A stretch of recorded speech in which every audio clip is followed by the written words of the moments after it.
बसंती ने मांगा है केस वापस लेने पर पैसा। ऐसी न्यूज़ वायरल हो रही है। क्या है उस न्यूज़ के पीछे, आइए आपके साथ बात करते हैं। क्योंकि इधर से लाला जी का भी वीडियो आया है, बसंती जी का भी वीडियो आया है। ललित और लकी ने जो वीडियो डाला है उसमें जो प्रूफ दिए उस पर हमने पॉडकास्ट बनाया है। जिन्होंने नहीं सुना है तो प्लीज़ वो पॉडकास्ट जरूर सुनिएगा। Hi friends, welcome back to my channel. Channel में न्यू है तो चैनल को सब्सक्राइब कर लें और साथ ही साथ बेल आइकन प्रेस कर दें, जिससे कि हमारे आने वाली वीडियो की नोटिफिकेशंस आपको पहले ही मिल जाए। तो दोनों तरफ से केस वापस लेने की बातें हो रही हैं। इधर से अनीता जी ने भी कल एक वीडियो डाल दिया था, परसों एक वीडियो डाल दिया था कि हम केस वापस ले रहे हैं, हमारे वकील ने हमें यही सजेशन दिया है और हमारे घर के लोग, हमारे रिश्तेदार भी हमें यही समझा रहे हैं। तो इधर अनीता जी को भी यही बातें हो रही है और बसंती जी को भी यही बातें हो रही है। जब दोनों तरफ से यही बातें हो रही हैं तो उसके बीच में इनको एक दूसरे के लिए वीडियो बनाने की क्या जरूरत है कि तुम भी वीडियो बनाओ, तुम भी वीडियो बनाओ। एनीवे, अब अगर एक तरफ से वीडियो बनेगी तो डेफिनेटली दूसरी तरफ का कोई भी बंदा होगा वो भी तो अपनी सफाई पेश करेगा ही ना। अगर ये कायदे तरीके से काम किया जाए तो लिखित रूप में सारे काम हो जाने चाहिए, यानी कि लिखवा कर लो। अगर इनकी डिमांड ये है कि अगर हम केस वापस लेने के लिए जाएंगे तो हमें पहले लिख कर दो इस चीज़ के लिए कि अपना केस भी वापस होगा। कायदा तो देखो भाई यही कहता है कि जिसने पहले केस किया, यानी कि जिसने पहले एफआईआर की वो एफआईआर पहले वापस ले ले और जिसने बाद में एफआईआर की वो एफआईआर बाद में ले ले। लेकिन मैं ये कह रही हूँ कि अगर अनीता जी कहेंगी कि फिर हमें कैसे भरोसा होगा, लिखवा कर ले लो। आप इस बात को लिख कर दो कि हम अब इंटरफेयर नहीं करेंगे और तुम्हें तुम्हारे चैनल के ऊपर कोई प्रॉब्लम नहीं आने देंगे, कॉपीराइट स्ट्राइक नहीं भेजेंगे और तुम्हें अपने वीडियो में बदनाम नहीं करेंगे। और इनको ये लिख कर ले लेना चाहिए कि हमें भी तुमसे कोई ज़्यादा प्रॉब्लम नहीं होगी, तुम्हारा नाम हम अपनी वीडियो में नहीं लेंगे और जो बंटवारा है वो वापस से बंटवारा होगा, क्योंकि बंटवारे की भी ही प्रॉब्लम है, चैनल की तो है ही लेकिन बंटवारे की भी प्रॉब्लम है। अब जैसे लाला जी ने कहा कि बंटवारे की प्रॉब्लम नहीं है, प्रॉपर्टी की प्रॉब्लम नहीं है, हमें मारा पीटा गया। तो भाई एक बात बताओ, मारने पीटने की कोई खास वजह है या उनका दिमाग खराब है उन लोगों का, जो बेवजह में आके बेवजह में अपने जो जीजा है उनके बड़े भाई को और उनकी वाइफ को मार पीट के चले गए। ये कौन सी बात हुई? उनको क्या दौरे पड़ते हैं बिना वजह के भी आके वो मार पीट कर जाएंगे? जब तक कोई वजह नहीं होगी, हालांकि मार पिटाई की बात नहीं हुई है, दोनों तरफ से हाथापाई हुई है, गुथामरी जैसे हो जाती है ना बातों बातों में, जब बात ज़्यादा बढ़ जाती है और उस बीच में जो गुथामरी होती है उसको अगर मारने पीटने का गुस्सा, घूसा, लात, बाल नोचना, कपड़े फाड़ना, उसमें इतना एक्सट्रीम लेवल पर ले जाना, उसको एफआईआर दर्ज कराना, अगर आपने ये किया है, प्लस आपने उन लोगों को भी फंसाया है, उन लोगों का भी नाम दिया है जो लोग यहाँ पर मौजूद नहीं थे। जब आप कह रहे हो कि वहाँ पर जो है कि आपने हमें मतलब उन्होंने मारा पीटा 5 लोगों ने और हमें मार फेंक के, लाला जी खुद कह रहे हैं कि मुझे तो होश ही नहीं था। मतलब लाला जी कह रहे हैं कि मुझे होश नहीं था कि मैं कहाँ हूँ, के हाथ से नहीं हूँ। जब इन्होंने मुझे मारा पीटा तो अनीता जी मुझे ऊपर ले गई। मतलब लाला जी कुछ छोटे बच्चे तो है नहीं कि अनीता जी उनको उठाकर गोद में ले जाएंगी। इतने भी कोई उनका कोई 10-5 किलो तो वजन है नहीं कि यूं ही उठा के ले जाएंगे 10-5 किलो को। उसके बावजूद भी कह रहे हैं कि मैं बेहोश था, मुझे याद नहीं था, मुझे पता नहीं है कि क्या हुआ है, मैं तो होश में ही नहीं था, मुझे इतना मारा पीटा गया है और अनीता जी मुझे ऊपर लेकर चली गई हैं। हम सोच ही नहीं पाए कि क्या करना है। दूसरी तरफ ये बयान था कि जब हमें मारा पीटा जा रहा था, कुएं में फेंकने की कोशिश की जा रही थी, तब हो हल्ला मच के अड़ोसी पड़ोसी और हमारे रिश्तेदार जो भी हमारे घर कुनबे के हैं वो सब आ गए थे। तो क्या वो घर कुनबे के हैं तो क्या उनसे लिखित रूप में आपने गवाही दिलवाई है इस चीज़ के लिए कि जिन लोगों को, जो लोग यहाँ पर मौजूद नहीं थे, यानी कि गोलू के मौसी और मौसा और उनके बेटा जब वहाँ पर मौजूद नहीं था, तो क्या आप उनसे गवाही दिलवाएंगे कि वो भी थे या नहीं थे? अगर आप बिना वजह के किसी भी लोगों को ऐसे को सान रहे हो जो खाने कमाने वाले हैं, रोज़मर्रा का खाने कमाने वाले लोग हैं और उनके काम पे इफ़ेक्ट हो रहा है, उसका नुकसान कौन देगा? अगर बसंती जी इस बात का सवाल कर रही हैं कि उनका जो नुकसान हो रहा है, कहीं ना आने की है ना जाने की है, केस में फंसा रखा है, वो ऐसे सीधे साधे से लोग हैं कि रोज़मर्रा का खाना है, रोज़मर्रा का कमाना है उनका, और अगर उनके काम पे इफ़ेक्ट होगा, प्लस उनको ये इस तरह की प्रॉब्लम होगी, मानसिक भी प्रॉब्लम होगी, उसकी प्रताड़ना जो उनके साथ हो रही है उसका जिम्मेदार कौन होगा? उनका जो रोजमर्रा का नुकसान हो रहा है उसकी भरपाई कौन करेगा, जिनका नाम जबरदस्ती का लिखवाया गया है क्योंकि वो हमारे रिश्तेदार हैं? बताइए, तो ये बसंती जी की बात कहाँ गलत है? तो क्या उन लोगों को, यानी कि बसंती जी के जो बहन हैं, बहनोई हैं और वो जो बेटा है जो यहाँ मौजूद नहीं था और कोई गवाह नहीं है इस चीज़ का, या तो आप वीडियो प्रूफ दिखाइए जो आपने कैमरा लगा रखा था कि जिसमें उसके मौसी, यानी कि गोलू के मौसी, गोलू के मौसा और गोलू के मौसा का जो बेटा है वो भी अगर दिखाई दे रहा है उस दौरान वहाँ पे, तो 100% आप जो है राइट हो नाम लिखवाने के। लेकिन अगर वो नहीं है और आपने झूठा मूठा नाम लिखवाया है तो वो आप पर डिफेमिंग का केस कर सकते हैं या मानहानि का केस कर सकते हैं। और अगर वो किसी भी चीज़ का अपने नुकसान का, आपकी वजह से जो उनका मानहानि हुआ है, जो नुकसान हुआ है, उसका भी वो क्लेम कर सकते हैं। उनको पूरा राइट बनता है। ये भी एक कानून है कि आप ज़बरदस्ती किसी को कानूनी पचड़ों में नहीं घसीट सकते हैं, वो भी जब जब वो बंदे का वहाँ पे मौजूदगी है ही नहीं। वहीं उनके मामा जी भी जो वीडियो में आए थे बसंती जी की, उन्होंने भी ये कहा है कि हमें भी गोलू के दादा की तरफ से और गोलू की बुआओं की तरफ से ये भी बातें आई हैं और फ़ोन भी आया है कि आप लोग जो है केस को वापस ले लो, हम लोग भी केस वापस ले लेंगे, क्योंकि इन कानूनी पचड़ों में पड़ने से आपका भी नुकसान है, हमारा भी नुकसान है। फिर आप भी फ्री हो जाएंगे, आप भी अपने काम धंधे पर ध्यान दीजिए और हम भी अपने काम धंधे पर ध्यान देंगे। तो उन्होंने यहाँ पर भी एक रिश्तेदारी की बात को मानते हुए उसको रिस्पेक्ट दी और ये भी बोला है कि और कोई नहीं आएगा, घर बिरादरी के अपने घर कुनबे के ही लोग होंगे, ये बहुत ज़्यादा हो गया तो सिर्फ एक भाई उनका आएगा। उनके भाई का पंचायत में बैठना बहुत ज़्यादा लाजमी है, ज़रूरी है। अगर उनके सर पर कोई नहीं है और उनको कोई सपोर्ट करने वाला भी नहीं है तो पंचायत, मुझे नहीं लगता कि उनको कोई भी ऑब्जेक्शन होगी अगर बसंती का एक भाई वहाँ पर मौजूद होगा उस सारे फैसले में गवाह के तौर पर। रिश्तेदारों की बात इतने पर भी वो लोग जो है राजी हो गए हैं, उनकी बात को समझा उन्होंने और ये कहा कि ठीक है ये मौका है, चलो तो ये मौका निकल जाएगा तो उनको भी नुकसान भरना पड़ेगा, हमें भी नुकसान पड़ेगा। देखिए, अगर आप कोर्ट कचहरी के थ्रू लड़ाई झगड़े करते हैं तो मामला बहुत ज़्यादा लंबा खिंचता है, इधर आपके भी पैसे जाएंगे और ये भी गरीब है। तो इसमें अगर वो ये कह रहे हैं कि उसका इतना ही खाना इतना ही कमाना है, गरीब है, हमसे जितनी मदद हो सकती है हम उतनी मदद कर देते हैं, और उसका भी मतलब एक छोटा सा चैनल है उसी से वो अर्निंग करती है, अगर वो कोर्ट कचहरी में लगाएगी तो देखो यहाँ पर भी भाई ने अपनी बहन के बारे में ही सोचा। अब ये लोग कहेंगे कि वो डर गए हैं, वो ऐसे कर लिया, नहीं, यहाँ समझदारी है, समझदारी से फैसला लिया गया है जो कि बहुत ज़्यादा सही है। क्योंकि डरने डराने वाली बात है तो भाई डरना तो अनीता जी का भी दिखाई दे रहा था कि वो वाकई में डरी हुई है, क्योंकि वो बार बार साफ साफ इस बात को मेंशन करी थी कि हमारा केस जो है मतलब उनके सामने हल्का है और उनका केस बहुत ज़्यादा तगड़ा वाला है और ऐसा केस है कि उसमें हमारे बच्चे फंस जाएंगे बुरी तरह से। तो तरीका यही है कि आपने जैसे उनके सबको नाम फंसाया है, उनके गोलू की मौसी को, मौसा को, उसके लड़के को, मामाओं को, इसको गोलू को भी, गोलू की भी तो बच्चा है यार, उसका भी तो फ्यूचर है, आगे स्टूडेंट है, आगे करियर भी बनाना है। बेकार में इन पचड़ों में पड़ेगा तो बच्चे आगे अपने करियर कैसे बना पाएगा? पिताजी उसके सर पे है नहीं तो वो क्या करेगा? अपनी बहन का, अपनी माँ का ध्यान कैसे रखेगा आगे जब पढ़ेगा लिखेगा नहीं? आप लोग उनको पढ़ने लिखने देते हो क्या? इन छोटे बच्चों की उम्र पे इनके मानसिक जो है तनाव से इन सब चीज़ों पर फ़र्क नहीं पड़ता होगा, इनकी पढ़ाई पे फ़र्क नहीं पड़ता होगा कि इतने सर पे जिम्मेदारियां भी हैं, फिर वीडियो एडिट करना, डालना, ये सारे काम भी तो वो खुद ही करता है। लड़का पढ़ता भी है, अपनी माँ की हेल्प करता है, खेतों में काम करता है, और वो भी इतनी सी उम्र में। उनको देख लो, वो सारे पढ़ाई से फारिग हो गए हैं, माता पिता उनके काम करते हैं, वो इतने सक्षम भी है कि उन्होंने काम करने के लिए भी कुछ और लोग रखे होंगे डेफिनेटली खेत वगैरह में। और रही बात इसकी वीडियो की, तो वीडियो वगैरह अपना बनाना, एडिट करना, सारे बेटे 3 बच्चे हैं, तीनों बच्चे उसी में लगे हुए हैं। तो यहाँ ये सारे काम देखते हुए ये लड़का यहाँ पे अकेला है और फिर सारी जिम्मेदारी भी है, फिर देखो बहुत सारी चीज़ों से बच्चों के दिमाग पे भी असर पड़ता है। तो क्यों इन सारी चीज़ों को आगे लंबे तक लेके जाना? तो यहाँ फैसला अगर अनीता जी ने ये सोचते हुए फैसला लिया है कि उनके वकील ने ये चीज़ें समझाई है और तब जाके उनकी समझ में ये आई है, तो यहाँ ये भी अपनी बहन को इसी बात के लिए समझा रहे हैं, प्लस रिश्तेदारों की भी बात को मान रहे हैं, क्योंकि देखिए रिश्तेदारी तो ख़त्म नहीं की जाती। और यहाँ पर भी कितने प्यार से और बहुत ही तहजीब के साथ वो इस चीज़ को कह रहे हैं कि जैसे बसंती हमारी बहन है वैसे ही अनीता जी भी हमारी बहन ही लगती है। और ऐसा ही होता है, देवरानी जेठानी का जो मैका होता है उसको मैके की तरह से ही ट्रीट किया जाता है, और बेटियों की तरह से ही, अगर जेठानी का मैका है तो वो देवरानी को भाई बहनों की तरह से ट्रीट करता है, और ऐसे ही हमारे यहाँ तो भाई ऐसा ही होता है। और डेफिनेटली जैसे इनके मामा बात कर रहे हैं, इनकी बातों से भी यही लग रहा है कि इनके यहाँ पे भी ऐसा ही होता है।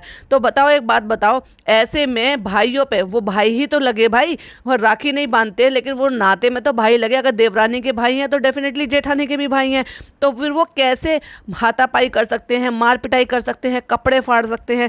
लेकिन ज़बरदस्ती का एलिगेशंस लगाया है, ज़बरदस्ती की चीज़ें लिखी गई जो कि अपने व्लॉग में बताई भी नहीं उन्होंने। तो गलती तो देखो अनीता जी ने ज़बरदस्त वाली की है, ना केवल बच्चे का नाम फंसाया है बल्कि उन लोगों का भी नाम फंसाया है जो लोग अपना खा रहे हैं, कमा रहे हैं और दूसरे शहर में रह रहे हैं, जस्ट बिकॉज क्योंकि वो बसंती जी को सपोर्ट करते हैं, चैनल में सपोर्ट करते हैं या मोरल सपोर्ट करते हैं या फाइनेंशियली सपोर्ट करते हैं क्योंकि वो उनके रिश्तेदार हैं इसलिए। तो यहाँ वो सरासर गलत है। लाला जी की बात मुझे कहीं से भी कहीं तक कोई सही नहीं लगी। लाला जी ने अपनी उसमें बात में कहा है कि लोगों ने ये भी कहा है, आप लोगों का ये कहना है कि हम उसकी जगह में मकान कैसे बना लेंगे, हम इतना पैसा कैसे लगा देंगे। अगर किसी को मकान बनाने पर थोड़ी सी भी जगह अगर फालतू मिल रही है तो लपक कर आदमी पहले पकड़ता है कि चलो दूसरे के हिस्से में एक बार बन जाएगा तो बन जाएगा, फिर कौन सा तोड़ा थोड़ी ना जा रहा है। तो ऐसे तो पुश्तैनी चीज़ें हमें देखते आ रहे हैं, हम तो सुनते आ रहे हैं, फलाने ने किसी की इतनी जगह घेर ली, उसने किसी की इतनी जगह घेर ली, इतनी किसी की इतनी मीटर किसी की जगह में इतनी आ गई, उसने 2 रद्दे की ईंट रख के उसने दीवार इधर खिसका ली। तो ये तो पुराने ज़माने से पहले से चलता आ रहा है। तो ये तो नई बात आप बताइए मत कि भाई हमने किसी की जगह में क्यों बना लिया, जबकि गोलू ने ये बात भी बताई थी। तो ये जो होती हैं वो होती हैं, वो तो डिनाई की ही नहीं जा सकती कि जो बातें होती आ रही हैं वो कोई नई बात नहीं बताई। उन्होंने यही कहा था कि उतना पोर्शन हमारा था, उस पोर्शन में जब बन रहा था तो हमने ऑब्जेक्शन उठाया था, तब हमें ये कह के चुप करा दिया गया था कि इसके नीचे वाला तुम ले लेना। और अगर उतनी ही जगह है और उतनी ही जगह में आपके बंटवारे होने हैं तो दोबारा अगर सबके सामने बंटवारे हो जाए और लिखित रूप में बंटवारे हो जाए तो क्या ही फर्क पड़ता है। अब अगर आप कह रहे हो कि हमने बना लिया है उसमें क्योंकि बंटवारे हो गए थे, हमने उसको बना लिया है, नीचे वाला बाबूजी ने बनाया था तो वो सबका है। भाई नीचे वाला बाबूजी ने बनाया था तो वो सबका कैसे हो सकता है? मतलब नीचे वाला बाबूजी ने बनाया था तो वो सबका है, बाबूजी के ऊपर वाले में आपने खुद ना अकेले ना बना लिया अपना पैसा लगा के, तो वो आपका अकेले का कैसे हो गया? जमीन तो वो दोनों भाइयों की हुई ना, फिर आपने क्यों बनाया उसमें? क्योंकि वो बनाने लायक नहीं है, उनके पास उतना पैसा नहीं है। अब चाहे भाई वो कह रहे कि हमने सारा घर मकान बनाया, हमने प्लास्टर करवाया, उनके घर के बाहर का प्लास्टर कराया, लेकिन उन्होंने कमरे में प्लास्टर नहीं होने दिया। कोई तो रीज़न रहा होगा जिसकी वजह से उन्होंने ये कह दिया कि नहीं आप हमारे अंदर का प्लास्टर मत कराओ, क्योंकि अगर अंदर का प्लास्टर होगा तो बाद में आप हंसोगे या हमसे पैसे मांगोगे।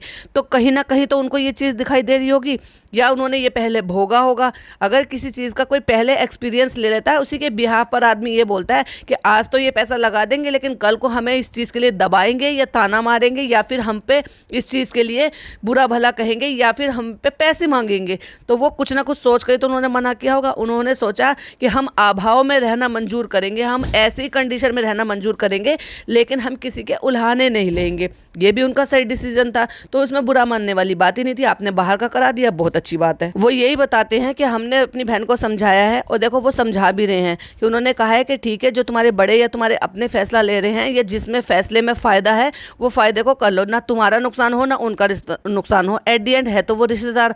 तो वो जैसे अनीता जी बड़ी बड़ी बातें कर रही थी और ये बोल रही थी कि भाई हम तो सब एक ही हैं, एक ही परिवार है, पूरे परिवार की इज्जत उछाल दी है, ये कर दिया है। ये चीज़ आज से नहीं चल रहा है, कभी लेटेस्ट नहीं चला है, ये पिछले 3-4 साल से चल रहा है। और ये जो 3-4 साल से चल रहा है ना, ये 3 साल पहले 2 साल पहले की भी गोलू की वीडियो पड़ी हुई है, जब इन्होंने लगातार कॉपीराइट स्ट्राइक दी है और इन्होंने अपील तक की है। बाबूजी ने बैठ के तक भी ये अपील की है कि अपनी कॉपीराइट स्ट्राइक वापस ले लो और ये चैनल हमारा जो है छोड़ दो, क्योंकि इससे पहले हमारे 3-4 चैनल डिलीट हो चुके हैं। उन्होंने अंशु मौर्य और ऐसे कई जो है टेक चैनल वाले हैं जिनसे उन्होंने गुहार लगाई थी, हेल्प मांगी थी कि प्लीज़ हमारे चैनल को डिलीट होने से बचा लो, क्योंकि हमें इस तरह से स्ट्राइक दी जा रही है। तो ये जो बंटवारे की बात है ना, ये तो अभी उठी है। अब ये परेशान करते इस मोड़ तक ले आए हैं कि ये बात जो थी ये फिर सामान फेंकने की, तंग करने वाली बात थी, जिसमें हाथापाई, क्योंकि शुरुआत तो ये चैनल से ही हुई थी, जो बंटवारे हो गए थे। अब आगे जाती है बात तंग करने वाली।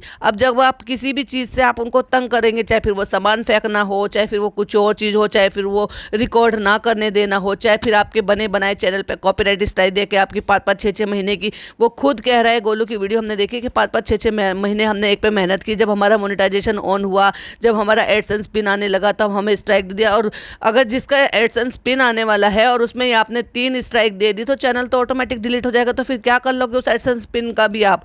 तो उनको इतना, क्योंकि उनको जानकारी थी नहीं। अब जब इंसान को जानकारी नहीं होगा तो ये कहते हैं ना, डूबते को तिनके का सहारा होता है, या फिर ये कहते हैं जब आदमी डूबने वाला होता है ना तो वो क्या करता है, हाथ पैर मारता है, तैरने की कोशिश करता है या बचने की कोशिश करता है और फिर वो सहारा ढूंढता है। हो सकता है उन्होंने भी कोई सहारा ढूंढा हो। हालांकि वो बता रहे हैं कि कई टेक चैनल वालों से उन्होंने कांटेक्ट करने की कोशिश की, लेकिन किसी से भी उनको हेल्प नहीं मिली। अगर उनको हेल्प हेल्प मिली है, जैसे कि अनीता जी बताती हैं और ये भी सब बताते हैं कि उनके खुद के मौसा जी के बेटे अगर उनकी हेल्प कर रहे हैं तो उसमें बुराई ही क्या है। अपने पैरों पे खड़े होने की कोशिश कर रहे हैं, वो उनको सपोर्ट कर रहे हैं, भाई भाई है, भाई भाई को सपोर्ट कर रहे हैं, जो कि तुम जैसे भाई ललित और लकी को सपोर्ट करना चाहिए था अपने भाई को, लेकिन तुमने सपोर्ट नहीं किया। तुमने हमेशा उनको परेशान ही किया इस चीज़ के लिए, जितना आपकी वीडियो से और उनकी वीडियो से पता चल रहा है सारी चीज़ें। ऐसा ही नहीं है कि खाली हम उन्हीं की वीडियो देखते हैं, वीडियो आपकी भी देखते हैं और उसको बहुत ही ध्यान से सुनते हैं। तो जो आपके एक एक शब्द होते हैं ना, उन शब्दों से ही आपकी चीज़ों के बारे में पता चल जाता है कि पास्ट में क्या हुआ था और आपने क्या किया है। वो यही कह रहे हैं कि उस दिन भी जो ये सारी बात की शुरुआत हुई थी तो हम इस मकसद से नहीं गए थे कि हम मार पिटाई करेंगे या कुछ भी करेंगे, क्योंकि हमारी बहन के साथ पहले बात हो चुकी है, उसको डांटा धमकाया गया था और उनको रिकॉर्डिंग से रोका गया था। इस वजह से हम बात करने के लिए गए थे। जब हम वहाँ पे बात करने के लिए गए थे तो वह सामान वामान जो है वो सब फेंकना उकना सब शुरू कर दिया। जब सामान फेंकना शुरू करा तो हमने रोकने की भी कोशिश करी कि भाई ये क्या कर रहे हो। उस दौरान वो सामान फेंकने के चक्कर में ये हाथापाई शुरू हुई है। वो कह रहे हैं कि हम वहाँ पे गए थे, विधवा पेंशन है और कई सारे डॉक्यूमेंट्स के कुछ काम थे जो बसंती के कराने थे, जिनको कराने के लिए हम गए थे। अब जब वहाँ पर हम गए थे तो हमें कुछ बातें पता चली, तो हमने सोचा कि चलो बात कर लेते। तो हम वहाँ पे बात करने के लिए गए, हमने उनको बुलाया बात करने के लिए। तो यहाँ जो बुलाया था बात करने के लिए, तो बात करने की बजाय उन्होंने सामान वामान फेंकने वकने शुरू किए। मतलब वही जैसे बसंती के साथ कर रहे थे, वही वो सारी चीज़ें दोहराने की कोशिश कर रहे थे वहाँ पर। और वो इस बात को साफ साफ कह रहे हैं कि केस से कोई दिक्कत नहीं है, केस आप भी उठा लो और हम भी उठा लेंगे, आप हमें फ्री कर दो, हम आपको फ्री कर देंगे। और पहले और बाद में नहीं, दोनों साथ में चले और दोनों साथ में चल के अपनी अपनी एफआईआर वापस ले लें। मैंने कही है, वही उनके भाई भी कहते हुए नजर आ रहे हैं कि बहुत सारी चीज़ों में बसंती नहीं अफोर्ड कर सकती, वो कोर्ट कचहरी का इन सारी चीज़ों के मामले में, तो वो उसके तो खाने के भी लाले हैं। बहुत सारी चीज़ों में ऐसा होता है हमसे जितनी मदद बन पड़ती है हम दे देते हैं। तो वो कोई ऐसे नहीं है कि वो जानबूझकर अपनी गरीबी को दिखा रही है। वो तो जितना चल रहा है उसमें ही, वो कहते हैं ना, संतुष्ट इंसान है कि जितना है उतने में ही उसको संतुष्टि है, उसे ज़्यादा की है ही नहीं। पर हाँ, मेहनत जरूर कर रही हैं। वो खुद 2-2 3-3 वीडियो जो है दिन में डाल रही हैं, 2-2 वीडियो डाल रही हैं। बेटा उनका एडिट कर रहा है, बेटी बना रही है, बेटी घर के भी काम कर रही है, बेटी पढ़ भी रही है इतनी सी उम्र में। तो अपनी मम्मी को सपोर्ट जरूर कर रहे हैं बच्चे। तो देखा जाए तो एक तरीके से पूरा परिवार इस चीज़ के लिए लगा हुआ है कि कैसे भी करके हम अपने अच्छे से अपनी गाड़ी को पटरी पर ला सके। अब पिताजी उनके सर पर है नहीं, बच्चे इनके छोटे छोटे से, अभी पढ़ाई लिखाई भी पूरी नहीं हुई, अभी पढ़ाई लिखाई भी पेंडिंग है। इधर स्कूल भी जा रहे हैं, कोचिंग भी जा रहे हैं, एडिटिंग भी कर रहे हैं, फिर रिकॉर्ड भी कर रहे हैं। तब दिक्कत होती है जब गोल्डी भी चली जाती है, गोलू भी चला जाता है, तब बसंती जी बताती हैं कि मुझे दिक्कत होती है। तो वो जितना उनसे बन पड़ता होता है उतना वो रिकॉर्ड भी कर लेती हैं। रही बात चैनल की, तो जब भाई चैनल पर काम करने का उनको एक्सपीरियंस है, उनको पता है कि अगर मैं काम करूंगी तो मुझे उससे कुछ मिलेगा, और मिल भी रहा है।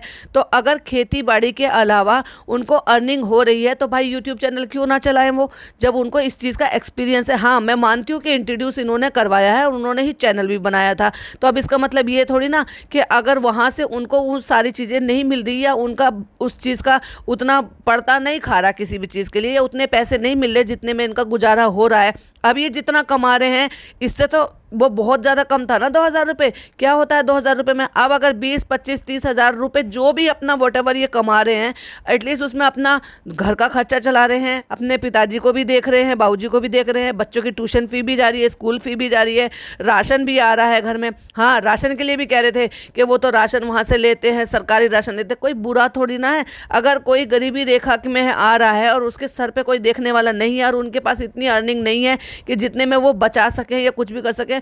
तो सरकार ने तो ये फैसिलिटी दी हुई है, तो भाई क्यों ना ले सरकार से ये फैसिलिटी। ये भी कोई बताने के गिनाने की बात है? तुम लोग अमीर होंगे भाई, तुम्हें जरूरत नहीं होगी, उन्हें जरूरत है तो वो ला रहे हैं सरकारी राशन। वो यही कह रहे हैं पंचायत जरूर रखो, पंचायत में आप चाहो तो हम भी नहीं होंगे, आपके ही भाई बंधु जो भी हो 2-4 लोग उनको बिठा लो और उनके साथ पंचायत दोबारा से फिर से करवा लो।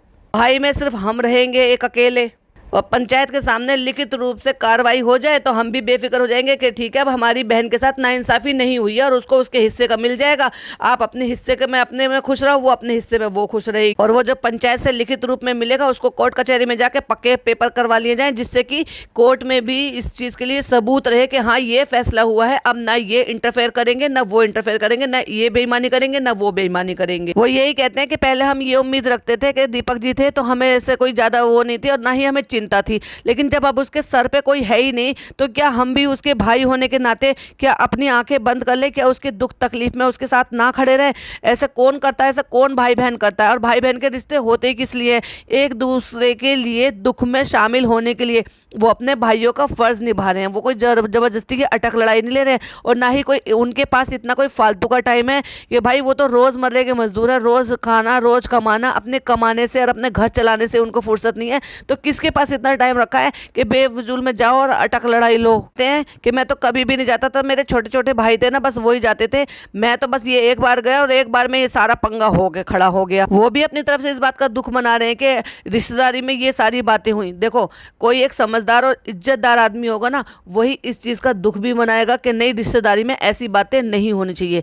अगर कोई इज्जतदार नहीं होगा तो भाई उसको फर्क नहीं पड़ेगा, अरे चलो पीट दिया तो पीट दिया, हो गया तो हो गया, और हम क्यों करें, हमारी बहन को ऐसे कह रहा था हमने पीट दिया। ये होता है अगर उनमें वाकई में इज्जत नहीं होती है, इज्जत को नहीं समझते, तो डेफिनेटली उनको गिल्ट नहीं होता, लेकिन उनको भी कहीं ना कहीं इस बात का बुरा लगा है कि रिश्तेदारी में आपसदारी में ऐसी बातें नहीं होनी चाहिए। और भाई पिताजी का भी नाम उन्होंने लिया कि भाई आपके पिताजी है, चचा ताऊ हैं, आपके पंच हैं, उनके साथ मिलकर जमीनी स्तर पर कार्रवाई कीजिएगा। और पिताजी का जब नाम इन्होंने मामा जी ने लिया तो मुझे लाला जी की बात याद आई। लाला जी कहते हैं कि जब उनके भाई लोग हमें मार रहे थे तो दादाजी बाबूजी वहाँ पे बैठ के हंस रहे थे। भाई ऐसे कौन पिता होगा जो अपने बेटे को पीटते हुए देखेंगे और हंसेंगे? हाँ, मतलब ये जरूर हो सकता है कि उनकी बस की इतना ना हो कि जब गुथामारी हो रही थी तो के बीच में बीच बिचाव करा सकें, पर हंस कौन रहा होगा यार? मतलब कुछ भी बोलेंगे लाला जी। क्या किसी को ये बात हजम हो रही है कि लाला जी के बेटे को कोई आके पीट रहा होगा और लाला जी हंसेंगे? क्या लाला जी आप हंसोगे जब आपके बेटे को कोई आपके सामने पीट रहा होगा? आप भी एक पिताजी हैं, अपने आप को जरा अपने पिताजी की जगह रख कर देखिए। लेकिन आपने तो एक तरीके से, क्योंकि वो सपोर्ट करते हैं, क्योंकि वो रहते बसंती जी के पास हैं, तो आपने तो बाबूजी को बुरा बना रखा है कि बाबूजी बुरे हैं और बाबूजी हमारा सपोर्ट नहीं करते, बाबूजी तो उसकी तरफ रहते हैं। बाबूजी का माँ बाप का काम ये रहता है, माँ बाप का पलड़ा उस बच्चे की तरफ थोड़ा सा ज़्यादा होता है जो बच्चा थोड़ा सा कमज़ोर होता है, और ये तो पीढ़ियों से चलता आ रहा है कि अगर कोई बच्चा सक्षम है और वो अच्छी खासी अपनी ज़िंदगी को जी रहा है तो माँ बाप उसकी तरफ से बेफिक्र हो जाते हैं। आपके भी 3 बच्चे हैं तो कहीं ना कहीं ऐसा होगा ना कि किसी एक बच्चे पे आपको 1% थोड़ा सा ज़्यादा होगा। ऐसा नहीं होता कि आपको तीनों को इक्वल होता है। हो सकता है बेटी होने के नाते आप बेटी को थोड़ा सा ज़्यादा करते हो, तो माँ बाप है तो माँ बाप की जगह रहकर ही सोचिए। कोई माँ बाप अपने बच्चों को किसी से पिटवा कर खुश नहीं होता। तो ये गलत सलत बातें जो ना ये मत फैलाइए जो कि दूसरों को ये लगे कि तो इनके तो बाबूजी बुढ़ापे में ऐसे हो गए हैं। कितनी गलत सलत अनाप शनाप बातें आपके जो है कमेंट बॉक्स में लोग आके उल्टे सीधे कमेंट्स करते हैं बाबूजी के लिए, देखकर पढ़कर शर्म आती है, और आप उन कमेंट्स को रहने देते। एक बार भी ये नहीं कहते कि हमारे पिताजी के बारे में ऐसे मत बोलिए। तो मैं तो यही कहूंगी भाई, अपनी अपनी ईगो छोड़ो, यहाँ से आप भी अपनी ईगो छोड़ो, और ये मत कहिए कि आप माफ़ी मांगिए ये मांगिए। तो कायदे में अगर माफ़ी मांगने वाली बात है तो जो बसंती जी ने अपनी तरफ से सवाल उठाया है कि फिर तो इनको भी माफ़ी मांगनी चाहिए। इन्होंने एक भाई होने के नाते, यानी कि अगर मेरे भाई हैं तो अनीता जी के भी भाई हुए, तो उनको भी माफ़ी मांगनी चाहिए कि भाइयों पे ऐसा इल्ज़ाम लगाया उन्होंने बेटे पर, यानी कि अपने देवर के बेटे पे जो कि खुद के बेटे के समान है, उस छोटे से बच्चे पे गोलू पे इल्ज़ाम लगाया है कि मेरे कपड़े फाड़ दिए, मेरे पे घूसा लात बजाया है। क्योंकि जो लिखा है वही पढ़कर बता रही हूँ, ना ही वो मुझे आके बताने के लिए गए हैं, ना ही अनीता जी मुझे बताने आई है। जो अनीता जी ने अपलोड किया उसके बिहाफ पे मैंने बात किया था कि नहीं, जो उन्होंने एफआईआर करवाई है, जो बसंती जी ने एफआईआर कराई है वो गलत है। लकी और ललित जो है वो अपनी चाची के साथ ऐसा नहीं कर सकते। तो जब मैं उनके लिए इस बात को श्योरिटी से कह सकती हूँ तो भाई गोलू तो उससे भी छोटा है, उनसे भी छोटा है, तो वो कैसे अपनी बड़ी मम्मी, जिसको बड़ी मम्मी कह के बात करता है, वो उन पे हाथ उठा सकता है या उनको उनके बाल नोच के मार सकता है? हाँ, ऐसा जरूर हुआ होगा कि जब वो बीच बिचाव करते हुए हटाने की कोशिश जरूर की होगी जिस पर इन्होंने इल्जाम लगाए हैं। और उन बंदों का क्या भाई, जो बंदे वहां पर थे ही नहीं, उनका क्या है? जिनको घसीटा गया है वो क्या कर सकते हैं? उनके लिए क्या कोई माफ़ी नहीं है? जिनका नाम नहीं था, जो वहाँ मौजूद नहीं थे, जस्ट बिकॉज क्योंकि वो रिश्तेदार थे इसलिए वो फंस गए। तो क्या बसंती जी गलत कह रही हैं इस चीज़ के लिए? कल को आपके कोई शादी हो, रिश्तेदार हो, और उन रिश्तेदारों को फंसाया जाए, आपके भाई भाभीियों को कोई घसीट कर लेकर आए जो कि वहां पर मौजूद भी नहीं थे, उस बात पे एलिगेशंस लगाए जाएं, फिर आप क्या करोगे? आप भी तो यही कहोगे ना कि जो बंदे यहाँ पर है ही नहीं उनका नाम क्यों फंसा रहे हो। तो इस चीज के लिए उन्होंने कहा था कि उनका जो काम का नुकसान हुआ है उस काम के नुकसान की कौन भरपाई करेगा, जिसको ये करके एलिगेशंस लगा दिए गए हैं कि बसंती जी तो केस वापस लेने के पैसे मांग रही हैं। मतलब लोगों को तो देखो बिल्कुल सेंस नहीं है, कमेंट में कुछ भी बकते हैं, कुछ भी बोलते हैं। यहाँ तक भी मतलब डिक्लेयर कर दिया कि बसंती केस वापस लेने के पैसे मांग रही है। भाई उसको अगर पैसों की इतनी नीड होती ना तो वो कब का इतना बड़ा इल्जाम लगाती और पैसे लेके चुपचाप बैठ चुकी होती, लेकिन नहीं, ऐसा नहीं है। उसने सिर्फ अपने ये बातें बोली है जो एक तरीके से बिल्कुल सटीक और जेन्युइन बातें हैं। जिन लोगों का नाम दिया गया है, जो लोग यहाँ पर थे ही नहीं, उनको जबरदस्ती का घसीटा गया है, जो अपने ना काम कर रहे हैं पा रहे हैं, ना किसी काम पे ध्यान दे पा रहे हैं, उनके काम का नुकसान हो रहा है और उनको मानहानि की भी प्रॉब्लम हुई है। तो इन सारी चीज़ों के लिए जिम्मेदार कौन होगा? क्या आप लोग लिखित तौर पर माफी मांगोगे उनसे, या फिर उनके काम का जो नुकसान हुआ क्या उसकी भरपाई करोगे आप? ये सारी चीजें बसंती जी ने बोली है, तो क्या गलत बोली है? और उसको ये कह दिया गया है कि वो केस वापस लेने का पैसे ले रही है। छी, शर्म आती है मुझे ऐसे लोगों पे, जो ऐसे लोग हैं जो उनको फॉलो कर रहे हैं, जो इन सारी चीजों को होने से रोक नहीं रहे हैं और क्लियर नहीं कर रहे हैं बातों को, और ऐसे कमेंट्स को अपने चैनल पर रहने देते हैं जिसमें बाबूजी को बुरा भला कह रहे हैं, बुढ़ा बुढ़ा करके उल्टा सीधा बोल के लुढ़क जाएगा, ये हो जाएगा। तौबा है, मैं तो बोल नहीं पा रही हूँ अपने मुंह से, जैसे जैसे लोग वहां पे कमेंट्स कर रहे हैं उनके चैनल्स पर। तो कभी अपने जो है कमेंट्स बॉक्स पर नजर भी मार लिया करें और कभी ये सारी चीजें भी बोल दिया करें। आखिरकार एट दी एंड है तो वो आपके पिताजी ही ना, कभी तो जिंदगी में उन्होंने आपके लिए कुछ तो किया ही होगा। आज भले ही आप उनको बुरा कह रहे हो क्योंकि वो अपनी छोटी बहू का साथ दे रहे, क्योंकि उनके सर पे कोई नहीं है, लेकिन आपने तो ऐसे कर दिया कि जैसे पिताजी भी कहीं दूर के हैं। चलिए भाई, ये था मेरा एक रिएक्शन। आई होप आपको पसंद आया हो तो प्लीज लाइक शेयर कीजिएगा, चैनल पे पहली बार आए तो सब्सक्राइब कीजिएगा, और अपनी ओपिनियन गलत हो या सही हो, जैसी भी हो, प्लीज मेरे साथ जरूर शेयर कीजिएगा। चलिए मिलती हूँ नेक्स्ट वीडियो में। टिल देन बाय बाय, अल्लाह हाफिज।